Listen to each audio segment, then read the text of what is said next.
কি দুঃখজনক ঘটনা দেখেন, মুস্তাফিজকে কলকাতা দল থেকে বাদ দিতে বলেছে বিসিসিআই। বিসিসিআই হচ্ছে ভারতের ক্রিকেট বোর্ড। তারা নির্দেশ দিচ্ছে কলকাতা নাইট রাইডার্সকে যে তোমরা মুস্তাফিজকে বাদ দাও। কারণ কি জানেন?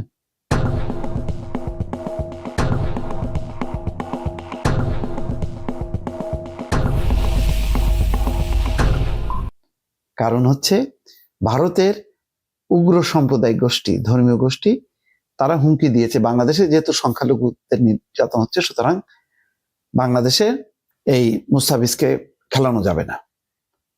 অথচ বিশ্বের খবর ছিল যে বাংলাদেশের একজন প্লেয়ারকে সর্বোচ্চ উচ্চ মাত্রায় এবার পারিশ্রমিকে এই সেশনে চুক্তিবদ্ধ হয়েছিলেন 9,20,00,000 রুপি।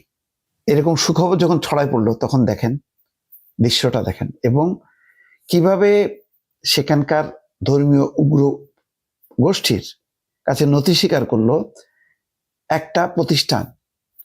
এই প্রতিষ্ঠান, এসব প্রতিষ্ঠানই তো ভারতের যে সংবিধান অনুযায়ী তারা সবাইকে রক্ষা করে, যারা ধর্মান্ধতার ঊর্ধ্বে কাজ করার কথা। আজকে সেই বিসিআই সেই উগ্র গোষ্ঠীর কথা অনুযায়ী তাকে বাদ দিতে বলতেছে। একই সঙ্গে বিজেপির এক নেতা শাহরুখ খানকে, এই কলকাতা নাইট রাইডার্সের যে মূল মালিক, তাকে গাদ্দার বলছে, কারণ সে মুসলমান। খেয়াল করছেন? এই যদি চলতে থাকে, তাহলে ভারতে যদি এই ধরনের উস্কানিমূলক সাম্প্রদায়িক চলতে থাকে, তাহলে বাংলাদেশে আপনি এই গোষ্ঠীকে আপনি থামাবেন কেমনে? আপনি ভারতের যত সাম্প্রদায়িক সম্প্রীতি থাকবে, যত উগ্রতা বন্ধ হবে, তার একটা প্রভাব পড়বে আশেপাশের দেশে। কিন্তু ওখানে যদি উগ্রতা চলে, তাহলে অন্য দেশে তার প্রভাব পড়বে। বাংলাদেশে আজকে এই যে সাম্প্রতিক যে পরিস্থিতিটা, এটার জন্য কিন্তু ভারতেরও কোনো দায় নেই। আজকে দেখেন কোন দায় নিয়ে মুস্তাফিজের মতন একটা আন্তর্জাতিক মানের খেলোয়াড়, আজকে কোন দায় কাঁধে নিয়ে তাকে সরে যেতে হচ্ছে। অথচ এখানে তো তার কোনো দায় নেই। এখানে কিছু রাজনৈতিক গোষ্ঠী বাংলাদেশের এবং ভারতের, তারা তাদের স্বার্থে ধর্মকে ব্যবহার করছে। আর সেই ব্যবহারের কে যদি প্রতিষ্ঠান যদি স্বীকৃতি দেয়, তাহলে আর মানে আপনি এটা ঠেকাবেন কিভাবে? গুয়াহাটিতে বিসিসিআই সচিব দেবজিৎ সাইকিয়া ভারতীয় বার্তা সংস্থা ANI কে বলেছে, সাম্প্রতিক ঘটনার কারণে বিসিসিআই KKR অর্থাৎ কলকাতা নাইট রাইডার্স ফ্র্যাঞ্চাইজিকে তাদের দলে থাকা বাংলাদেশের খেলোয়াড় মুস্তাফিজুর রহমানকে ছেড়ে দেওয়ার নির্দেশ দিয়েছে। বিসিসিআই আরো বলেছে, তারা যদি খেলোয়াড় বদলাতে চায়, বিসিসিআই সেই অনুমতিও দেবে।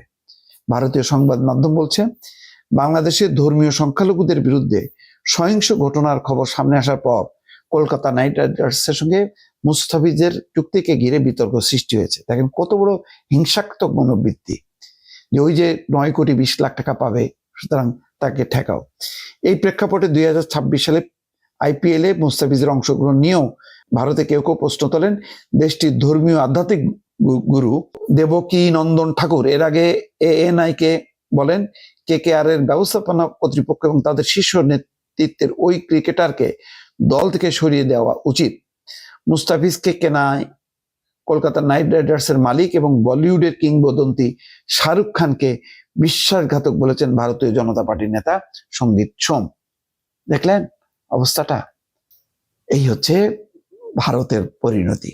তাহলে যখন নাকি এই পরিণতির দায় নিয়ে মুস্তাফিজ খেলবে না, বাংলাদেশে তার একটা রিয়াকশন হবে, এবং এখানেও সেই রিয়াকশনটাকে পুঁজি করবে ওই উগ্র গোষ্ঠীগুলো। কিভাবে উগ্র গোষ্ঠীগুলো এক ঘটনা থেকে আরেক ঘটনা উৎসাহিত হয় বুঝতে পারছেন?